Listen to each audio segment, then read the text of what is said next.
안녕하세요, 닥터베이입니다. 이번에 저희 닥터베이 진료실에서 지역사회를 위한 남양주시 시니어 페스티벌을 개최하게 되었습니다. 지난 2년간 특히 어르신들께서 고생이 좀 많으셨죠. 조금이나마 위로를 드리기 위해서 지역사회 여러 단체들과 힘을 합해서 준비했습니다. 오늘 보신 영상은 행사 당일 어르신들에게 보여드릴 영상인데요.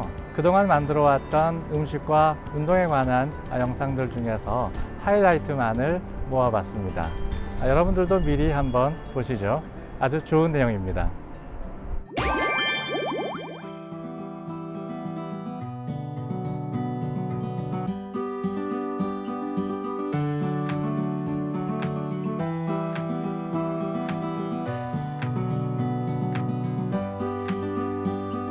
여기는 가평에 있는 자라섬이에요.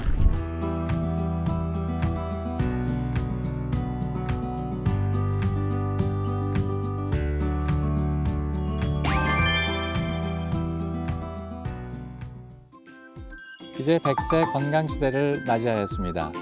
건강하게 100세를 맞이하기 위해서는 좋은 음식을 찾아서 여기저기 기웃거리기보다는 몸에 무리를 주는 음식을 피해야 합니다. 이것이 가장 중요합니다.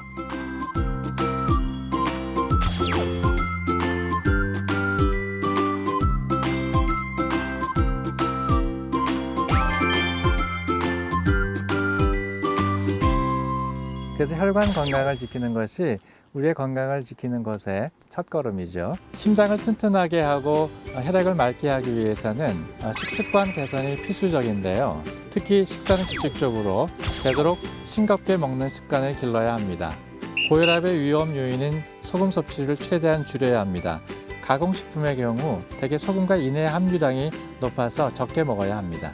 둘째는 콜레스테롤 수치를 정상화하는 것입니다. 콜레스테롤 수치를 정상으로 유지하기 위해서는 기름진 음식과 탄수화물 위주의 식사를 피하고 규칙적으로 운동하는 것이 좋습니다.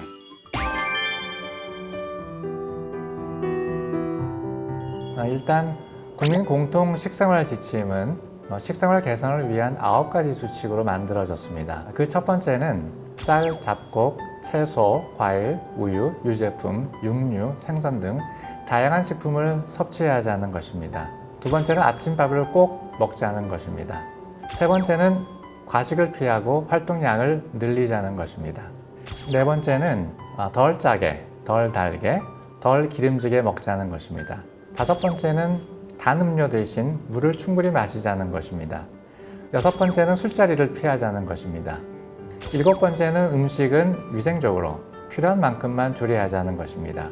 여덟 번째는 우리 식재료를 활용하자는 것입니다. 아홉 번째는 가족과 함께 하는 식사 횟수를 늘리자는 것입니다.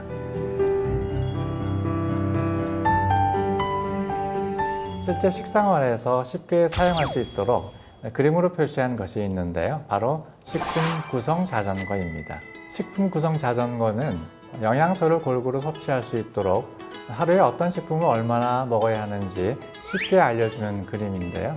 식품 구성 자전거 그림을 보면 뒷바퀴는 크고 다양하게 구성되어 있고 또 앞바퀴는 작고 한가운데 물 한 잔만 그려져 있어요. 앞바퀴를 통해서는 수분 섭취의 중요성을 나타내고 뒷바퀴는 5가지 식품군을 통해서 균형 잡힌 식생활의 중요성을 나타내려고 한 것을 알 수 있습니다. 매일 무엇을 먹는가는 건강을 위해서 가장 중요한 문제인 것은 분명합니다. 문제는 어떤 음식을 먹어야 하는지 잘 모르는 경우가 많고 또는 알면서도 그러지 못한다는 것입니다. 건강에 해가 되는 줄 알면서도 계속해서 먹는 이유가 바로 식생활 습관이기 때문입니다. 건강하게 오래 살고 싶다면 과학적 근거에 바탕을 둔 올바른 식사를 하자는 것입니다. 그냥 막연한 얘기가 아니고요. 이미 어떤 식사를 하면 암이나 뇌졸중 등의 질병을 예방하고 건강하게 오래 살 수 있는지 수많은 연구 결과가 있습니다.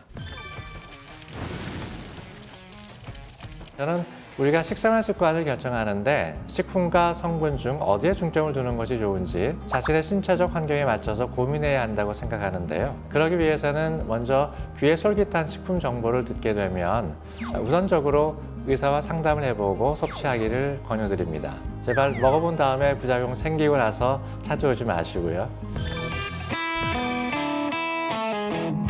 처음으로 먹는 것에 대해 구체적인 메뉴를 한 가지 소개하려고 하는데요. 이 식단은 현재까지 밝혀진 각 나라의 식단 중에서 가장 건강에 도움이 된다는 것이 많은 연구로 밝혀진 식단입니다. 그것이 뭐냐고요?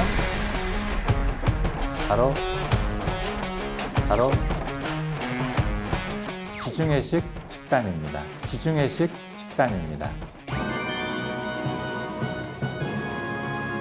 지중해식을 지속적으로 먹은 사람은 그렇지 않은 사람보다 암으로 사망할 확률이 14% 낮고 암 발생률이 4% 낮으며 대장암에 걸릴 위험이 9% 낮았다고 밝혔으며 이 외에도 세계 각지의 연구들에서 심근경색이나 당뇨병의 위험을 낮춘다는 의미 있는 연구 결과가 보고되었습니다. 이렇듯 지중해식 식단은 과학적으로 증명된 건강한 식단입니다.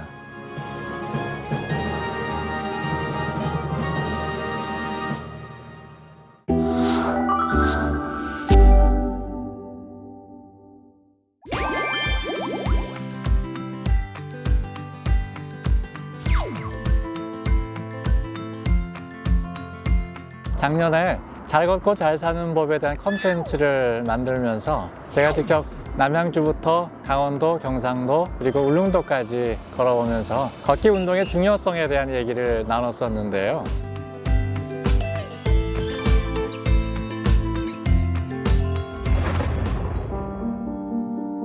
걷기 운동, 즉 유산소 운동을 하면 여러 질환의 발병 가능성을 낮출 수 있는데요. 뇌졸중, 심근경색증 등의 심혈관 질환은 물론 고혈압, 당뇨병 등의 성인병, 파킨슨병, 알츠하이머병 등의 노인성 뇌질환, 우울증, 불안증 등과 같은 정신질환에도 어느 정도 도움이 된다고 할 수 있습니다.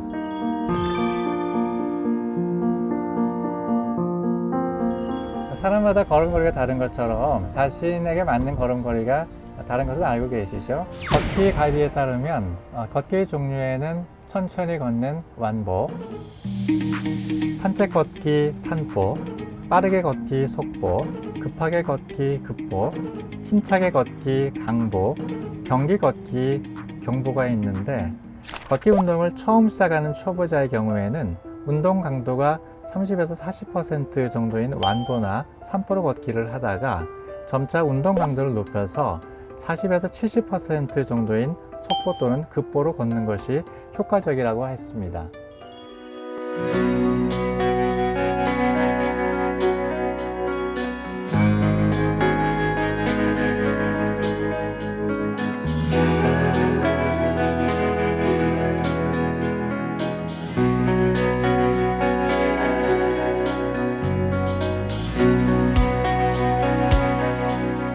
직접 해보고 나서 환자분들과 이렇게 얘기하고 또 제 경험을 이렇게 나누었을 때 환자분들이 거기에 대해서 동기부여가 된다는 생각을 하고 또 이것이 환자분들의 근본적인 그런 문제를 해결하는 데 있어서 굉장히 큰 역할을 한다고 생각이 돼요. 정말 절경이네요. 정말 아름답습니다. 걷는다는 게 이렇게 행복하네요. 여기까지 열심히 걸어온 게 보람이 느껴져요.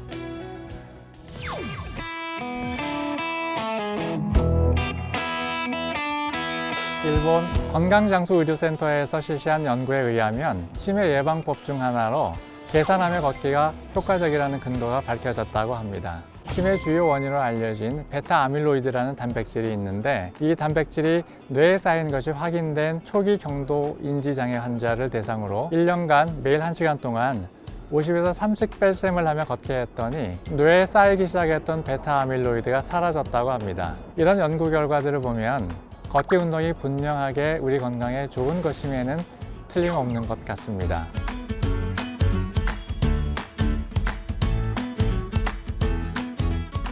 제 바람은 한 가지입니다. 저를 만난 환자분들, 구독하는 시청자분들이 이 단순한 걷기 운동 하나로 건강해지는 거죠.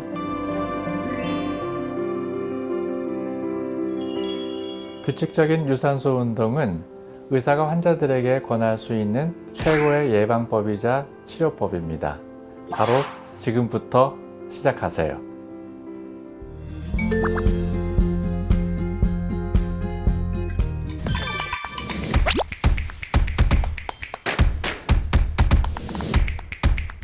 이제 스트레칭으로 가볍게 몸을 풀어봅시다. 어떤 운동이든 사전에 스트레칭을 하지 않으면 근육이나 힘줄이 다칠 위험이 있겠죠. 첫 번째, 발목을 바깥 방면으로 천천히 돌려주세요. 한쪽 발이 끝나면 다른 쪽 발도 똑같이 돌려주세요.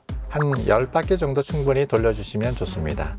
그리고 이어서 무릎을 돌려주시는데요. 두 발을 붙이고 무릎을 굽힌 후에 시계 방향이나 반시계 방향으로 돌려주세요. 그 후에 반대 방향으로도 똑같이 돌려주시면 됩니다. 다음으로는 앉았다 일어나기를 반복하여 주세요. 너무 격하게 하지 마시고 무릎에 무리가 갈 수 있습니다.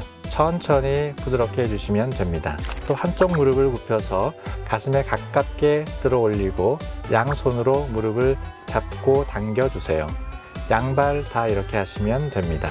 다리 근육을 풀어주는 스트레칭인데요. 먼저 지탱하는 다리 쪽 엉덩이를 뒤로 빼고 반대쪽 종아리를 쭉 늘려주시고요. 발가락은 몸통 쪽으로 당겨주세요. 한 10초 정도 여유 있게 해주시면 됩니다. 다음에는 한쪽 다리를 옆으로 벌려 딛고 반대 다리는 무릎을 굽혀 자세를 약간 벌리면서 엉덩이를 아래로 내려주세요. 다음에는 양발을 크게 벌린 후 내디딘 다리에 체중을 실어 무릎을 굽혀주세요. 세 가지 동작 다 반대쪽도 똑같이 해주시면 됩니다. 세 번째는 온 몸을 풀어주는 스트레칭인데요. 먼저 목을 돌립니다. 목을 시계 방향 혹은 반시계 방향으로 돌려주시고요. 다음에는 어깨입니다.